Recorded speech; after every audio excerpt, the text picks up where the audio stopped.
안녕하세요. 반갑습니다. 웰다인과 인문학 우렁각시 강사 김임순입니다. 오늘은 죽음의 문제에 관한 주제를 가지고 여러분께 말씀을 드리려고 합니다. 죽음의 문제는 항상 우리가 거부하고 꺼리는 문제이기도 하지만 사실은 삶과 죽음은 따로따로가 아닙니다. 하나입니다. 우리가 태어났다면 언젠가 죽음도 맞이해야 합니다. 누군가에게는 조금 빨리 오고 누군가에게는 조금 늦게 온다라는 차이점밖에 없습니다. 어차피 맞이해야 된다면 차라리 준비해서 즐거운 마음으로 맞이하는 게 좋지 않을까라는 생각으로 오늘은 죽음의 문제에 관한 주제를 가지고 출발하도록 하겠습니다. 죽음의 문제는 항상 거부하고 꺼리는 문제이기도 하지만 인류는 사고를 하게 되면서부터 죽음에 대하여 끊임없이 생각을 해왔습니다. 인간은 어디에서 왔다가 어디로 가는 것일까? 철학과 종교에 있어서 죽음의 문제는 언제나 그 핵심적인 것이죠. 과거와는 비교할 수 없을 정도로 현대의 통신 정보를 비롯하여 과학의 발달이 상상을 초월하여 소통이 원활해지고 그동안 베일에 가려왔던 우주의 신비를 밝히고 있지만 여전히 죽음의 문제는 풀지 못한 수수께끼로 남아 있습니다. 어쩌면 그 비밀을 명확히 풀기란 영영 불가능한 일일지도 모르죠.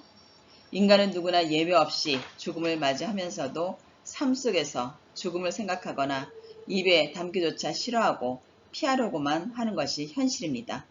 왜 인간은 죽음이라는 분명한 진리 앞에서도 그것을 피하려고만 하는 것일까? 그것은 어쩌면 죽음에 대한 두려움이 인간에게 가장 큰 두려움이 아닐까? 그게 문제가 아닐까? 그 때문이겠죠. 죽음에 대한 생각은 시대와 문화에 따라 변화하여 왔습니다. 죽음에 대한 생각은 그 시대의 종교관이나 사회 현상에 따라 변화되어 왔으며 오늘날 많은 사람들은 자연주의적인 죽음관을 대체로 수용하고 있어요. 꽃이 피면 시드는 것과 같이 인간도 태어나면 죽음을 맞이할 수밖에 없습니다. 그것은 자연스러운 이치인 것이죠.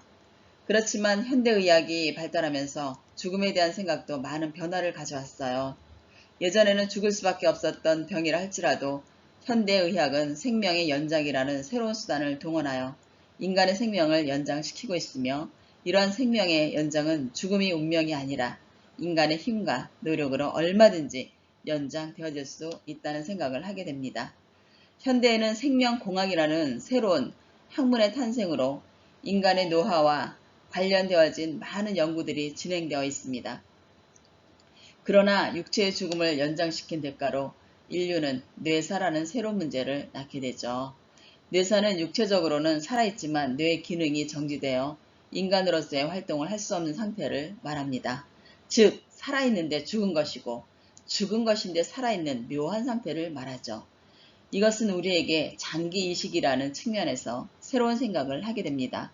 과연 인간이 살아있다는 것은 육체 생명을 말하는 것인가? 아니면 생각이나 사고가 살아있어야 한다는 것인가?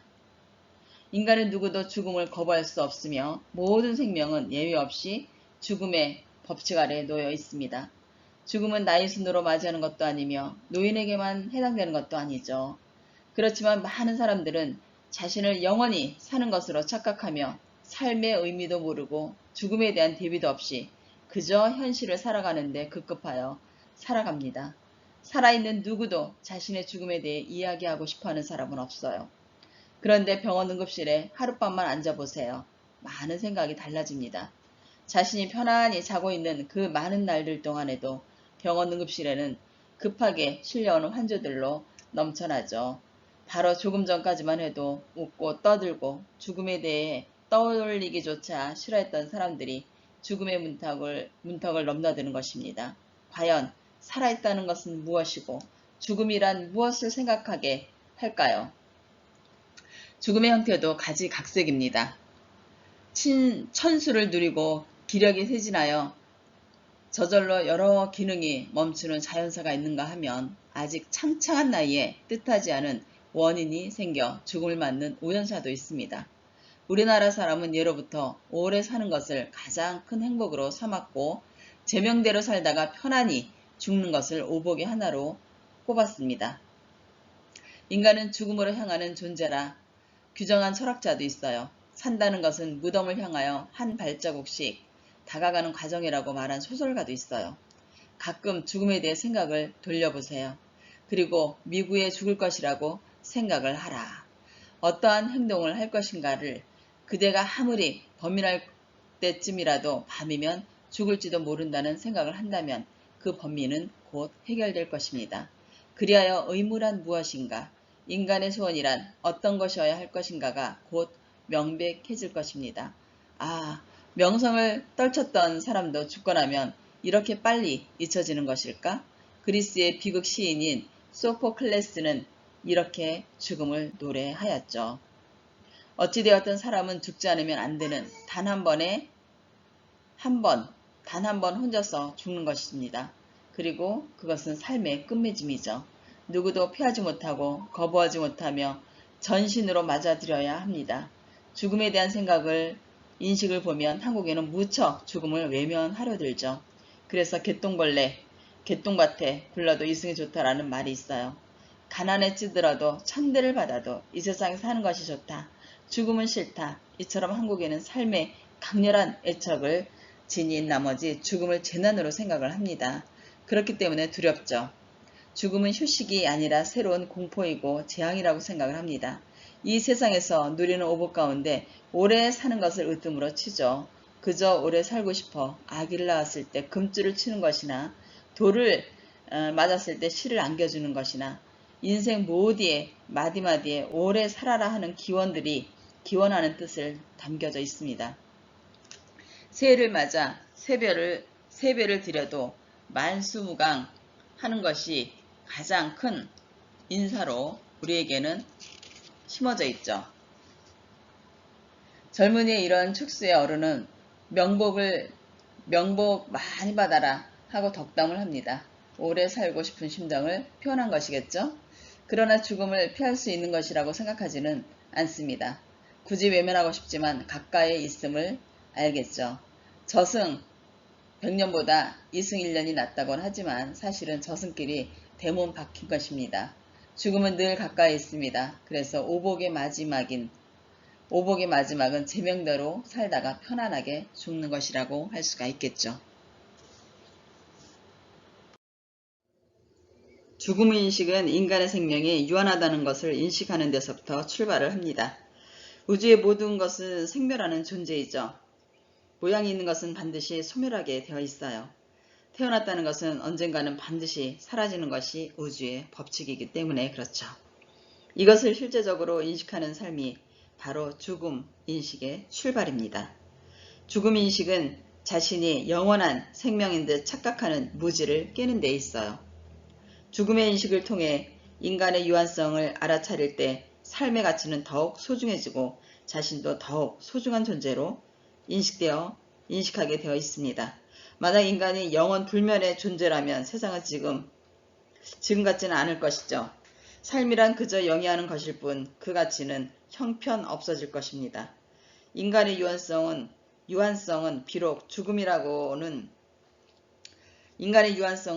비록 죽음이라는 피하고 싶은 현실에 맞닥뜨려지기도 하지만 실제로 삶의 소중함을 제대로 인식하는 출발점이 되는 것입니다. 죽음은 예전과 같이 의사가 판정하는 전유물이 아니에요. 죽음의 상태가 모호하게 되는 경우도 허다하기 때문에 그렇습니다. 그것은 죽음을 육체와 정신의 두 분야로 나누어 판단할 때 의사, 법률가, 성직자, 보호자 등 집단적 판단이 동원되어지는 것이죠. 인간의 죽음은 육체적 죽음과 정신적 죽음을 모두 말해야 하기 때문에 그렇습니다. 이러한 문제는 안락사라든지 존엄사 같은 새로운 죽음의 법률적 개념을 탄생시켜줍니다. 과거와 다르게 현재의 죽음의 문제는 새로운 문제들을 양산하고 있어요.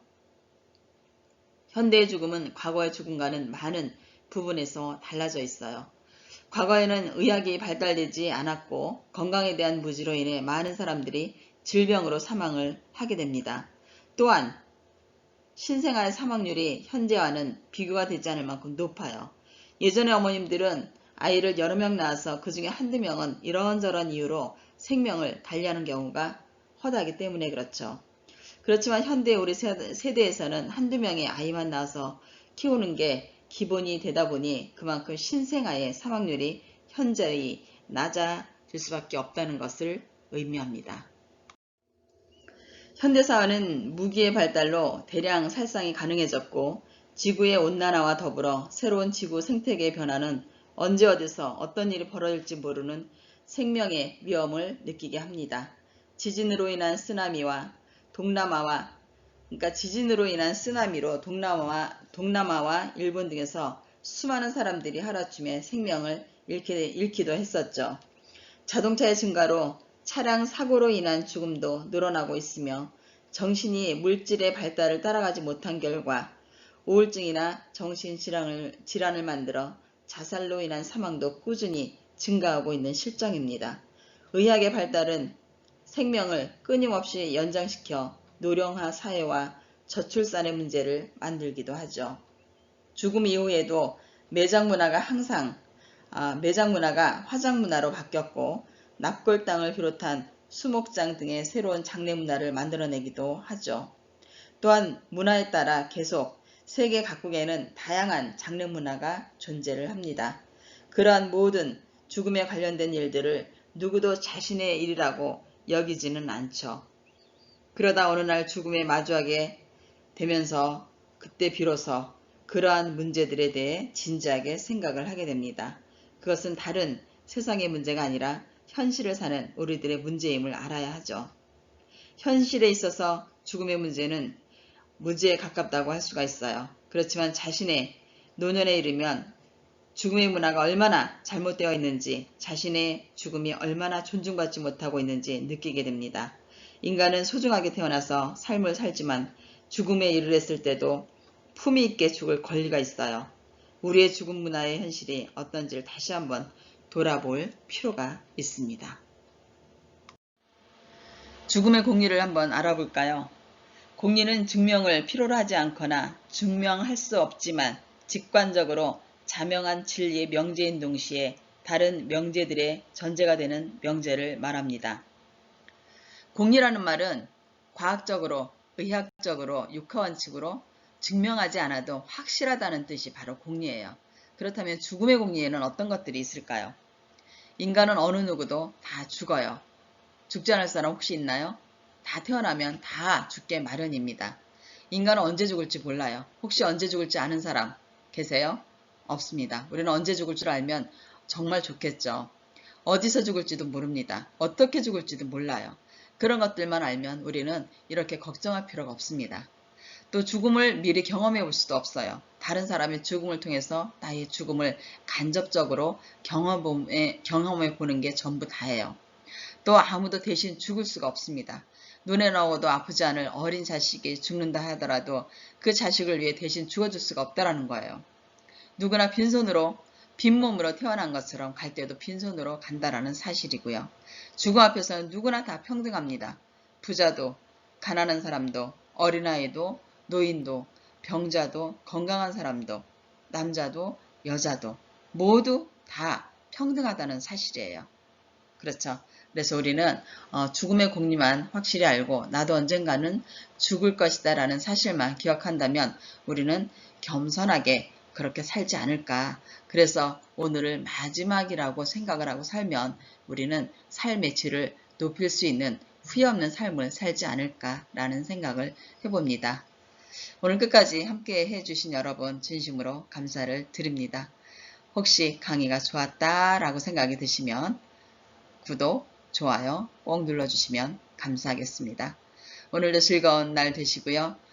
오늘 즐거운 날이 내일의 발판이 될 수 있는 그런 날을 만들었으면 좋겠습니다. 여러분 감사합니다. 사랑합니다.